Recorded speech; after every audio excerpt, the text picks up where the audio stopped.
নেতাজি, অনেকদিন ধরে তোমাকে চিঠি লিখবো ভাবছিলাম, কিছুতেই আর হয়ে উঠছিল না। আজ কোনো একটা ঘটনার নিরিখে তোমাকে চিঠি লিখতে বসলাম।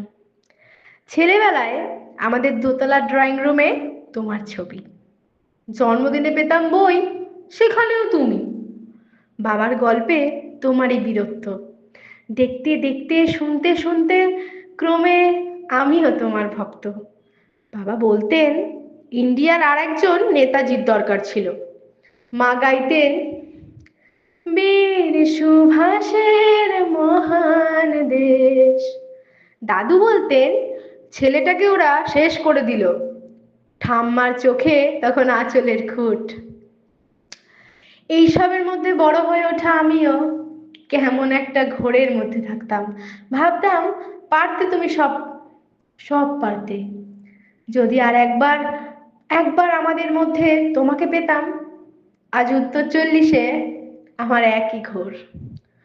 তুমিই পারতে, কেননা দেশের মাটিতে দেশপ্রেমের মতো জোরালো একটা ঝাঁকুনি দেওয়ার ক্ষমতা তখন আর কারোর ছিল না।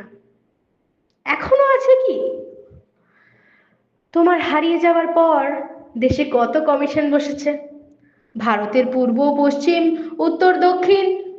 কোনো পীর, কোনো সন্ত, কোনো দয়ালু বৃদ্ধকে দেখে ভুল করেছে সবাই, ছুটে গেছে তুমি মনে করে, কিন্তু ফিরেছে মাথা নেড়ে। তবুও তোমাকে পাওয়ার আশায় বুক বেঁধেছে।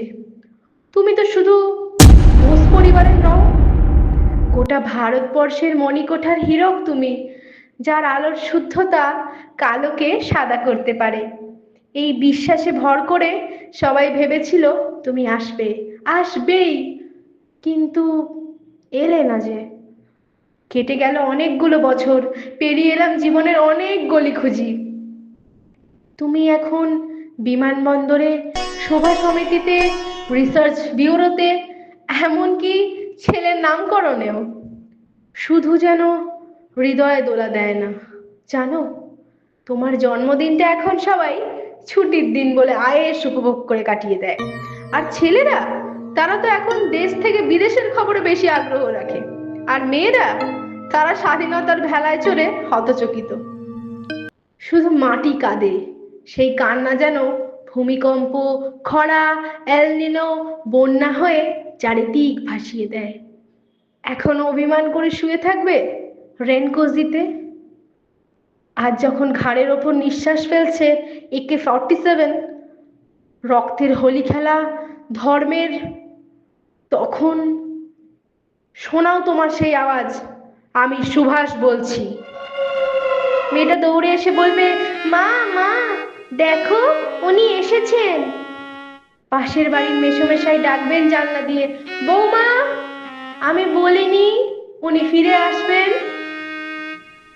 খোলা জানলার ধারে দাঁড়াবেন মেয়েরা, তাদের ডান হাতে শঙ্খ, বাঁ চোখে জল। নদী হবে উত্তাল, নৌকা বেসামাল, পরাণ মাঝি বাঁচিও চেঁচাবে, চেঁচিয়ে বলবে উনি আসছেন। সবুজ মাঠে শিশিরের হাওয়া লাগবে, হাতে পতাকার দোল। উনি আসছেন, উনি আসছেন, উনি ফিরে আসছেন। তোমার হারিয়ে যাওয়া জন্মদিনের ভেতর থেকে উঠে আসুক আর একটা 23শে জানুয়ারি।